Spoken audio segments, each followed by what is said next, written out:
Lur, selamat datang di Ngidul Ngalabu Film Cadela. Sebelum kita memulai video, marilah kita berdoa bersama-sama Lur ya.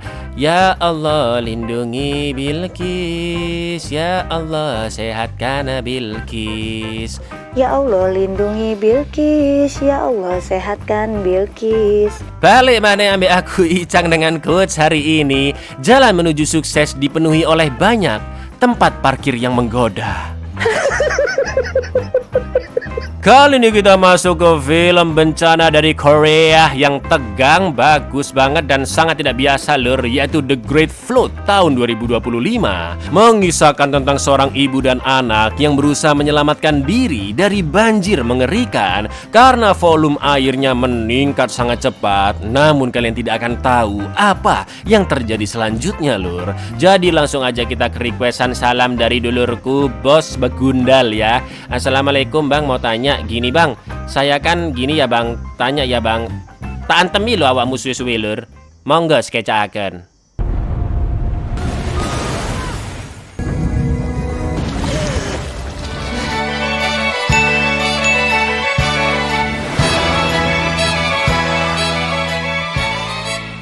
Berlatar di Korea, film diawali dengan seorang janda kembang bernama Gu Ana atau panggil saja Ana yang tinggal berdua dengan putra sematawayangnya Jain di sebuah apartemen. Ana adalah seorang ilmuwan kecerdasan buatan alias AI di perusahaan bernama Darwin Center dan tergabung dalam tim yang sedang mengerjakan sebuah program bernama Emotion Engine alias mesin emosi Lur. Pagi itu Jain yang sudah berpakaian renang membangunkan ibunya karena dia ingin berenang di kolam apartemen.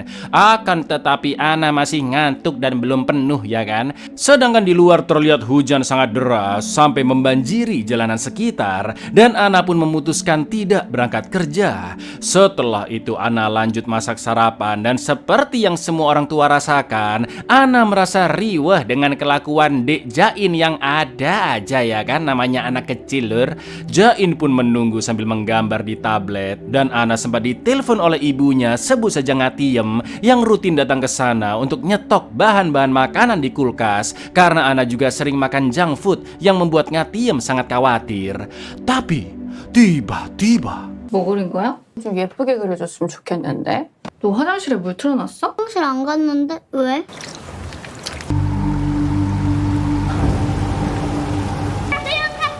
iya, dalam waktu singkat banjir sudah setinggi lantai 3 apartemen dan pihak manajemen gedung meminta semua penghuni yang terdampak segera evakuasi ke lantai atas dengan tangga darurat karena lift sudah tidak berfungsi. Ana pun sempat emosi dengan Jain yang sangat berisik dan malah ngajak berenang di apartemen mumpung ada air katanya. Lalu saat Ana mempacking barang-barang, dia pun ditelepon oleh Son Hee-jo yang mengaku sebagai anggota keamanan dari perusahaan Darwin Center yang akan menyelamatkan Ana serta Jain dari banjir. Belum selesai ngomong listrik pun mati Lur, yang membuat Ana semakin panik karena air sudah semakin tinggi. Pada akhirnya Ana hanya membawa obat milik Jain karena dia mengidap suatu penyakit. Namun Jain tidak ditemukan dan Ana tahu dia pasti bersembunyi di lemari seperti biasa karena Jain sedih baru dimarahi ibunya. Ana pun meminta maaf atas sikapnya dan segera menggendong Jain pergi dari sana yang terlihat situasi banjir sangat mengerikan Lur. 자인아 엄마가 미안해. 아까 너무 정신없 엄마 화난 거 아니야? 그날 울지 마. 빨리 가야 돼. Ternyata tangga darurat macet saking banyaknya penghuni yang evakuasi dan mungkin ada sesuatu yang menghalangi di lantai atas. Ana akhirnya lewat tangga darurat yang ada di ujung gedung dan terus menenangkan Jain dengan menyanyikan lagu. Namun sayang mereka hanya bisa sampai ke lantai 7 saja Lur karena tangga terhalang banyak barang-barang penghuni. Tak lama kemudian Ana mendengar Hee-jo yang memanggil namanya dan ketika Ana berteriak balik, Jain sudah menghilang. Ana pun segera mencari keberadaan putranya, tapi tiba-tiba terlihat ombak besar di kejauhan yang akan segera menghantam gedung apartemen dan 여기요! 자인아 가자. awas ombak, awas. Ana menemukan Jain yang sudah tenggelam dan akan membawanya ke permukaan. Namun kondisi Ana sudah begitu lemas. Untungnya Hijau datang menyelamatkan mereka dan berhasil menyadarkan Jain. Lalu segera melapor ke perusahaan jika dia sudah bertemu dengan Ana dan putranya. Setelah itu Hijau membawa mereka berdua ke rooftop karena helikopter milik Darwin Center sedang OTW ke sana. Hijau pun menjelaskan bahwa 3 jam yang lalu sebuah asteroid menghantam Antartika hingga semua es mencair dan air bah pun menuju ke utara bumi, yang tentu bukan hanya menenggelamkan Korea tapi seluruh dunia, lur. Sebenarnya pemerintah dunia sudah mengetahui datangnya asteroid, namun kejadian itu dirahasiakan karena tidak ada yang bisa mencegahnya dan diperkirakan ketinggian air akan mencapai lantai 30 apartemen, yang mana saat itu terjadi manusia pasti akan punah. Maka dari itu Ana harus diselamatkan karena usut punya usut, mesin emosi yang sedang dikerjakannya, lur, adalah langkah terakhir untuk menciptakan manusia baru. Karena tim-tim lain di Darwin Center sudah membuat manusia yang cerdas dan mampu bereproduksi, sedangkan untuk emosi manusianya masih dalam tahap penelitian dan sedikit lagi akan rampung katanya. Hanya 2 orang yang dipercaya mampu menyelesaikan program mesin emosi, yaitu Ana dan atasan Ana alias kepala peneliti bernama Im Hyun Mo. Namun sayang tadi pagi Im sudah tewas bersama putrinya akibat banjir. 환생 인류는 오늘 끝났어요. 이 속도는 여기 30층짜리 아파트도 금방 잠겨요.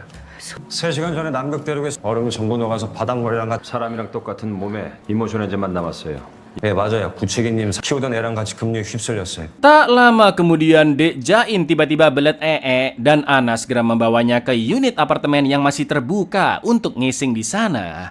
Hijau sempat membahas terkait program penciptaan manusia yang menurutnya tidak perlu diberikan emosi. Karena seperti yang kalian tahu, lur, emosi atau perasaan dalam diri manusialah yang menyebabkan kerusakan dunia. Contohnya keserakahan. Bikin lahan sawit seluas-luasnya tanpa mempedulikan orang lain, serakah kan, bagian dari emosi itu, lur. Atau orang-orang tolol yang suka kritik pemerintah tapi pas pemilu dikasih uang 50.000, 100.000 diterima. Udah gak punya prinsip hidup, sama aja serakah, tolol. Ana pun meminjam telepon khusus milik Hijau untuk menelpon ibunya Ngatiem yang sudah evakuasi ke lantai teratas di sebuah gedung. Namun Ngatiem mengatakan jika banjir sudah hampir sampai rooftop, dan Ana pun begitu terpukul ketika mendengar ibunya yang mengucapkan kata-kata perpisahan. 이거 비 금방 그칠 거야. 다음 주에 반찬 다 씻어 갖고. 나야, 지금 여기 비가 계속 짜거든. 너무 고마웠어. 너무 사랑한다. Ketinggian air sudah mencapai lantai 10 dan gas bocor menyebabkan banyak ledakan terjadi hingga menutup jalan. Mau nggak mau mereka pun harus naik ke lantai atas lewat balkon. Dan ketika Ana mengangkat Jain agar ditangkap oleh Hijau, Jain mulai memberontak karena ketakutan dan Ana pun terjatuh. Untungnya dia masih selamat, lur, dan berjanji ke Jain akan segera menyusul ke atas. Setelah kembali masuk ke gedung, Ana pun mendengar suara tangisan gadis kecil di dalam lift yang bernama Jisoo dan akan mencari alat untuk membuka pintu lift. Saat itu Ana sempat melihat 2 pemuda yang malah menjarah apartemen karena mengira banjir sebentar lagi juga surut. Sayangnya Ana tidak menemukan alat yang bisa membuka pintu dan tiba-tiba gelombang air besar pun datang.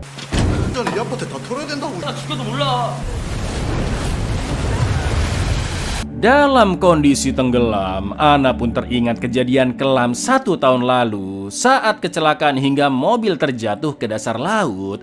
Ternyata kaki suami Ana terjepit dan karena tidak bisa dilepaskan, Ana pun diminta segera menyelamatkan Jain ke permukaan.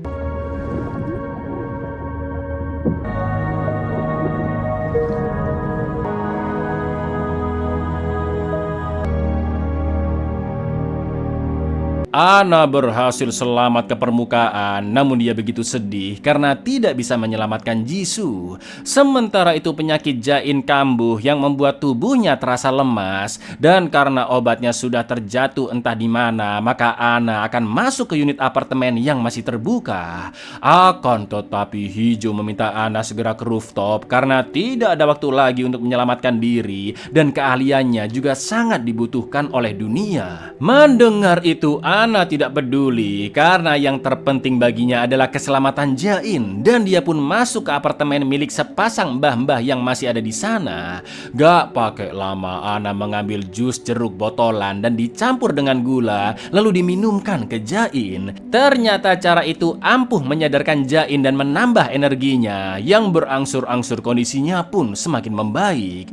Di saat yang sama Ana teringat momen setelah kematian suaminya dan bertemu dengan kepala peneliti Im untuk menyerahkan Jain ke perusahaan Darwin Center. Ya, ternyata Jain bukan anak kandungnya lur, melainkan program AI yang berbentuk manusia dan merupakan subjek uji coba penelitian untuk mempelajari emosinya.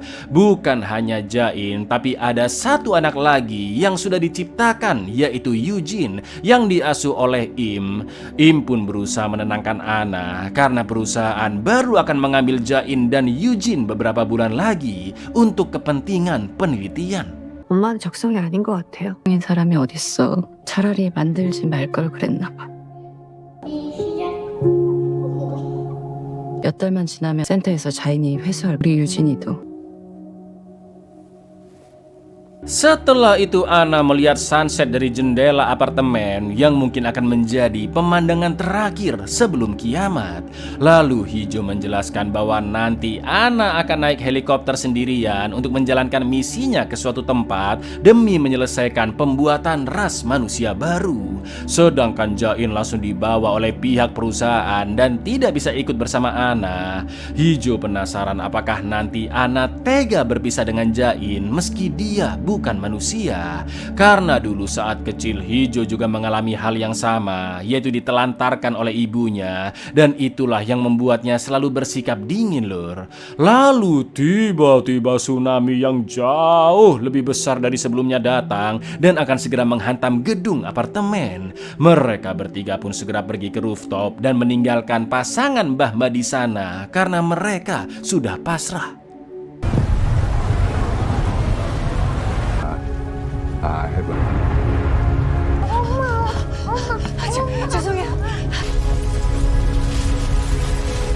Ana, Jain serta Hijau terus naik ke atas, dan Ana sempat melihat seorang pria yang panik karena istrinya sebentar lagi melahirkan.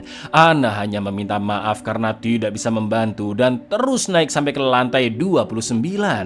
Ana pun merasa marah dan sedih karena akan meninggalkan Jain, namun Hijau juga tidak bisa berbuat apa-apa. Ketika sampai di rooftop, helikopter sudah menunggu dan Hijau menyampaikan instruksi ke Ana sesuai SOP yang telah diberikan. Pertama, sebagai lembaga tidak resmi yang berada di bawah naungan PBB, Darwin Center akan berupaya penuh mencegah kepunahan manusia. Kedua, Ana ditunjuk sebagai salah satu dari 49 peneliti operasi khusus yang ditugaskan menyelesaikan mesin emosi. Lalu ketiga atau terakhir, Ana harus mau bekerja sama untuk memenuhi tujuan Darwin Center. Setelah itu para petugas pun memborgol Jain dan akan membawanya pergi, sedangkan Ana diminta naik ke helikopter sendirian, yang tentu dia berusaha memberontak karena ingin tetap bersama Jain. Disinilah Ana sangat terkejut karena Hijau memberitahu jika Im dan putrinya ternyata belum mati, melainkan kabur dari kejaran perusahaan karena Im tidak rela berpisah dengan putrinya Eugene. Maka dari itu Jain sebagai satu-satunya subjek penelitian yang tersisa harus segera diamankan agar Ana tidak bisa kabur seperti Im. Sontak Ana yang diseret pun histeris begitu melihat Jain yang dibius dan digunduli untuk mempermudah proses pengambilan data di otaknya, dan Jain disebut dengan nama Data Newman 77. 다인센터의 자산인 사람 마음이 이렇 서로 진 빼지 맙시다. 작별 인사 잘하시고.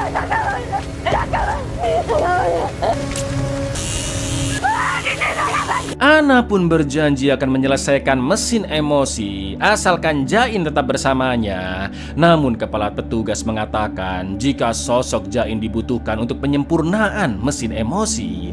Tak lama kemudian Hijau ditembak mati karena tugasnya dianggap sudah selesai. Dan kepala petugas pun memberitahu bahwa pada akhirnya semua orang akan mati kecuali Ana serta beberapa ilmuwan yang pergi ke suatu tempat untuk menciptakan ras manusia baru yang sempurna. Mendengar itu Ana pun pasrah. Dia berpamitan ke Jain dan membisikkan sesuatu lur sebelum pergi meninggalkannya. Di helikopter Ana diminta menyerahkan semua barang-barang pribadinya dan dia menemukan kacamata renang Jain yang masih ada di kantongnya. Lalu Ana hanya bisa terdiam ketika melihat data-data dari otak Jain sebagai subjek eksperimen yang sudah dimasukkan ke dalam tabung. Dari sana heli pun mengantarkan Ana ke situs peluncuran dan 49 peneliti termasuk Ana segera diterbangkan dengan pesawat luar angkasa tepat sebelum air bah menghantam situs tersebut. Ternyata Ana dan teman-temannya akan lanjut meneliti di laboratorium ruang angkasa yang diberi nama Isabella. Direktur laboratorium bernama Lee yang juga ada di pesawat tersebut memberitahu Ana bahwa 15 menit lagi puluhan ribu meteorit akan jatuh ke bumi dan memusnahkan sebagian besar makhluk hidup. Maka dari itu demi mencegah kepunahan manusia, 7 pesawat dari berbagai situs di seluruh dunia telah diterbangkan dan 49 peneliti itu adalah manusia-manusia terakhir yang selamat. Kini mereka sudah mencapai tahap berevolusi menggunakan pengetahuan serta teknologi. Tugas utama ke-49 peneliti adalah menciptakan ras manusia yang baru, diawali dengan sosok ibu dan anak.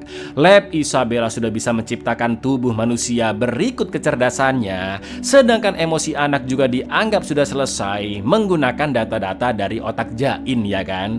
Itulah mengapa peran Ana sangat dibutuhkan karena hanya dialah yang bisa menyelesaikan emosi versi ibu lur menggunakan mesin emosinya.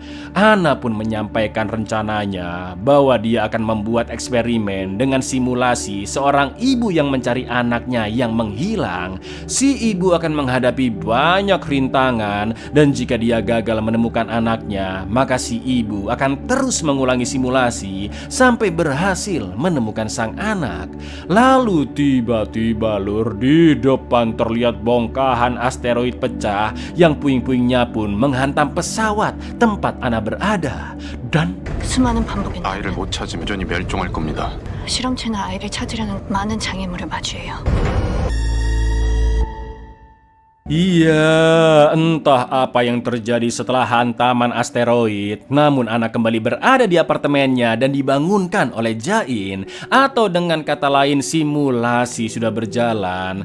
Terlihat tulisan di kaos Ana dengan angka 491 lur, yang mana artinya Ana sudah melakukan percobaan sebanyak 491 kali dan belum berhasil. Semua awal peristiwa yang terjadi mirip-mirip. Air akhirnya masuk ke lantai 3. Hijau mengabari Ana jika petugas akan menyelamatkannya. Jain gambar-gambar. Jain sembunyi di lemari. Namun kali ini karena Ana tidak mau melihat gambarnya. Di percobaan ke-491 ini, Ana mulai teringat samar-samar apa yang terjadi sebelumnya. Dan dia pun bertekad menyelamatkan Jain apapun yang terjadi. Lalu Ana berusaha naik ke lantai atas dan air bah pun datang menghantam gedung.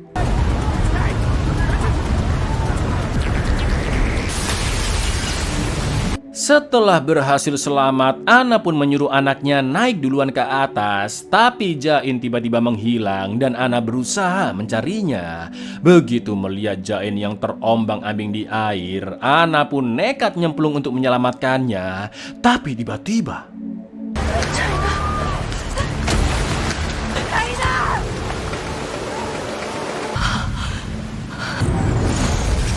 배가 물에 빠졌어요.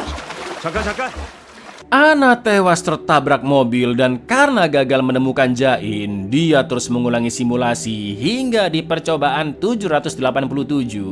Saat itu Ana diselamatkan oleh Hijau dari air dan memberitahu bahwa Jain mengikuti segerombolan orang yang sedang evakuasi. Ana yang sekarang tidak ingin dihalang-halangi oleh Hijau pun langsung merebut pistolnya, tapi ledakan gas terjadi dan kembali membunuh Ana. 우리 어딨어?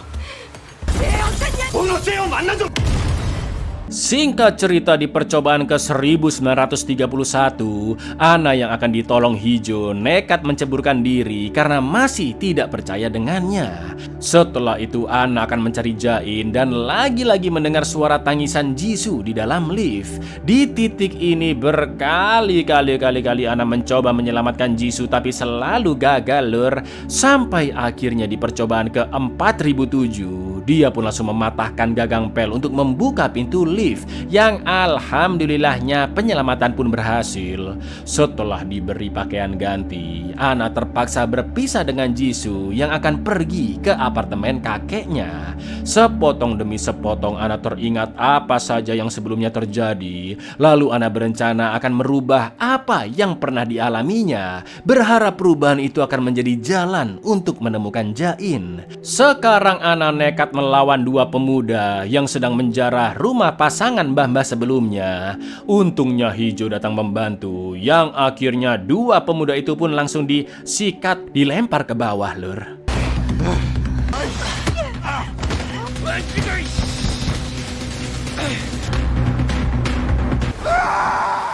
Ternyata kakek nenek Jisoo adalah pasangan mbah-mbah tersebut. Dan ketika Ana akan pergi bersama Hijau, si nenek memberikan jus jeruk yang sudah dicampur gula, seolah-olah memiliki firasat Ana akan membutuhkan minuman tersebut untuk Jain. Sementara Hijau mengabarkan jika timnya akan mencari Jain dengan perahu, dan Ana bisa langsung ke rooftop tanpa perlu mengkhawatirkan putranya. Of course Ana menolak ya kan, karena dia sudah ingat Jain akan dipisahkan darinya, dan Ana pun beralasan harus segera menemukan anaknya untuk diberi obat.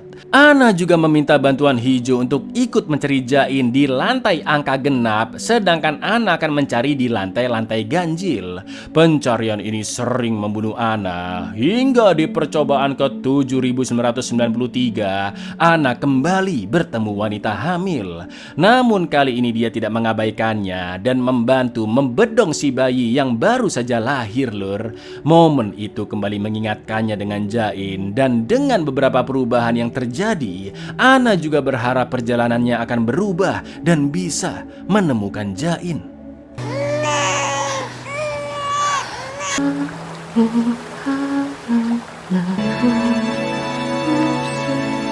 Setelah itu Ana teringat dengan Jain yang pernah mengatakan jika dia mengirim gambar buatannya di tablet ke HP-nya Ana lur. Ana pun segera mengecek galeri foto di HP-nya dan ternyata sudah ada ribuan gambar buatan Jain dengan momen yang sama, yaitu saat terakhir kali dia melihat ibunya di awal film saat berpisah di rooftop sebelum simulasi terjadi lur. Dengan kata lain, di setiap pengulangan Jain selalu menggambar momen tersebut, lalu tiba-tiba dia menghilang saat Ana berusaha menyelamatkannya. Apa sih maksud gambar tersebut dan kemanakah perginya Jain? Sabar, nanti ada penjelasannya lur ya.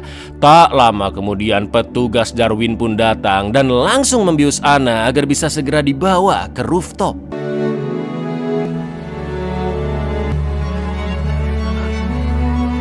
어제도 6살이 까지 6살이야? Lalu di percobaan ke 13.417, Ana pun mengingatkan Hijau kalaupun mereka sampai di rooftop, Hijau pasti akan dibunuh seperti di awal pertemuan mereka. Mendengar itu Hijau mulai teringat kejadian saat dia dibunuh dan gak pakai lama Hijau pun membantai semua petugas di sana.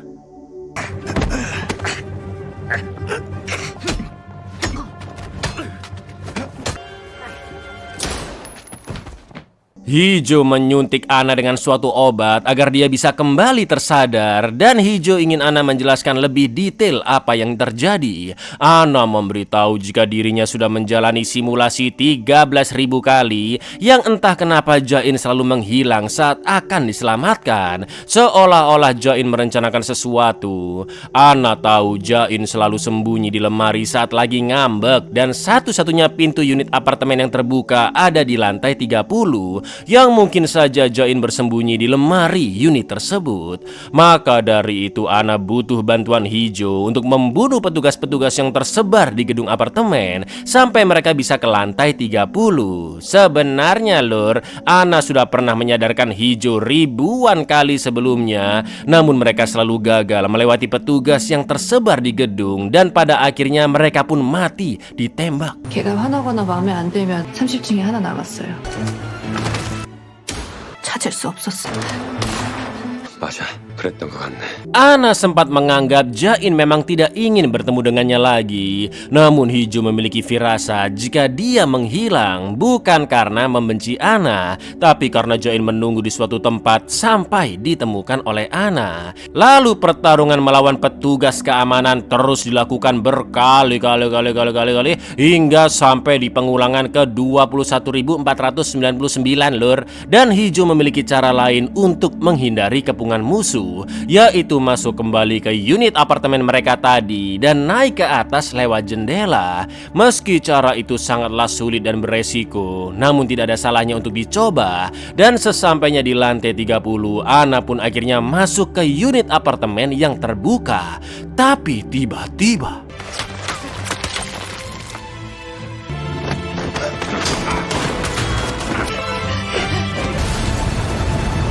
gelombang banjir menerjang, dan di dalam air Ana segera mengambil oksigen dari botol lalu membunuh 2 petugas yang masih menghadangnya. Setelah itu Ana pun lanjut berenang dan akhirnya Lur, sampailah dia di rooftop. Betapa terkejutnya Ana melihat ada lemari bekas di sana, dan begitu dibuka ya Jain ada di dalam sana dalam kondisi lemas Lur. Ana pun langsung meminumkan jus jeruk ke Jain untuk menyadarkannya, yang alhamdulillahnya berhasil. Lalu Jain pun memberitahu bahwa dia mengikuti perintah ibunya yang menyuruh untuk tetap menunggu. Usut punya usut, ingat kan Ana sempat berbisik ke Jain sebelum berpisah, dan sebelum simulasi ini terjadi, ternyata Ana menyuruh Jain untuk bersembunyi di lemari bekas rooftop setiap kali dia membuka matanya sampai nanti Ana datang. Itulah mengapa Jain selalu menggambar peristiwa yang sama dan menghilang saat akan diselamatkan Ana, karena Jain langsung pergi ke rooftop untuk bersembunyi di lemari bekas, dan gambar itu seolah-olah petunjuk dari Jain agar Ana segera menemukannya di sana. Lalu Shin pun memperlihatkan apa yang terjadi setelah pesawat luar angkasa dihantam pecahan asteroid, yang ternyata Ana tertusuk lempengan besi besar dan meminta ke Direktur Lee agar dirinya saja yang menjadi subjek eksperimen sebagai sosok ibu. Jelas tujuan Ana agar bisa kembali bersama putranya Jain, meski itu hanya berada di simulasi. Setelah disetujui oleh seluruh tim peneliti, Direktur Lee pun langsung menghubungkan otak Ana dan otak Jain yang ada di tabung, lalu akan diekstraksi di lab Isabella. 제가 할게요. 요청하신 대로 이 기억 모두 함께 추출되어 이 실험이 성공한다면 인류는 지구로 돌아갑니다. Ketika Ana menggendong Jain, di saat yang sama helikopter datang dan petugas akan menangkap Ana, sedangkan gelombang tsunami raksasa juga akan menghantam mereka. Ana pun meminta Jain untuk menjadi anak yang kuat, anak yang tangguh, dan nyemplung ke laut duluan, sedangkan Ana berjanji akan segera menyusulnya. Saat itu Ana teringat kejadian 5 tahun silam saat ngobrol 4 mata dengan kepala peneliti IM, di di mana Ana mencetuskan ide untuk menciptakan emosi AI melalui pengalaman berinteraksi yang nyata. Pertama-tama anak terlebih dahulu yang diciptakan yaitu Jain dan Eugene yang akan diasuh oleh mereka berdua sejak masih bayi, lur. Selama proses mengasuh inilah muncul ikatan emosi yang luar biasa besar dan tanpa sadar Ana benar-benar mencintai Jain. Begitu pula dengan Im yang mencintai Eugene. Mulai dari bayi yang belum bisa ngapa-ngapain, belajar makan, ditemenin tidur, dimandiin, semuanya, lur. Dan Ana sangat tersentuh ketika Jain mengucapkan kata ibu pertama kali. Sungguh scene yang sangat menyayat hati. Bahkan Ana sendiri juga lupa Jain adalah AI. Singkat cerita, Ana berkenalan dengan calon suaminya, menikah sampai dia meninggal karena tenggelam. 기저귀 갈아줄까? 다 했다 잘. 아 김치 김치 먹을까? 너무 맛있는데? 그 버섯. 너 방금 뭐라고 했어? 엄마. Siapa sangka, lur, Ana yang begitu ingin menyelamatkan putranya sampai puluhan ribu kali dan juga mengingat semua momen kebersamaannya dengan Jain adalah puncak tertinggi dari ketulusan cinta seorang ibu yang sangat dibutuhkan oleh mesin emosi. Ana pun segera masuk ke laut dan menyelamatkan Jain yang terombang-ambing. Lalu Ana meminta Jain untuk menyelam bersama-sama tepat sebelum gelombang tsunami raksasa menghantam mereka.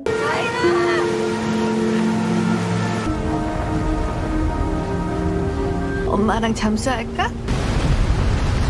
Setelah melewati proses yang sangat panjang, lur, program mesin ibu dan anak akhirnya rampung. Di akhir film kita diperlihatkan bahwa ras manusia baru yang berasal dari kecerdasan buatan dikirim ke bumi melalui banyak kapsul untuk memulai kehidupan yang baru. Tentunya dengan pondasi utama emosinya berasal dari Ana dan Jain, ya kan? Di mana sosok mereka berdua ditunjukkan hanya sebagai interpretasi dari manusia-manusia baru.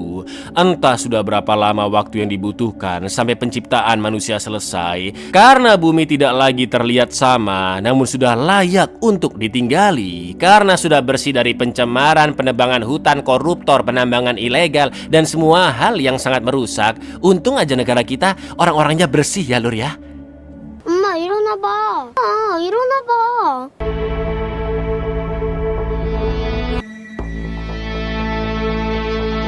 우리 잠수하자. 응? 어떻게 들어? Buyar, dari film ini kita bisa belajar tentang pentingnya ikatan emosional dan empati, lur. Karena sebagai manusia mustahil kalau kita hanya mengandalkan logika, ya kan? Dan cinta sejati hanya bisa muncul melalui pengorbanan, lur. Jadi komen-komen di bawah, pengorbanan seperti apa sih yang sudah dilakukan pasangan kalian, lur? Assalamualaikum.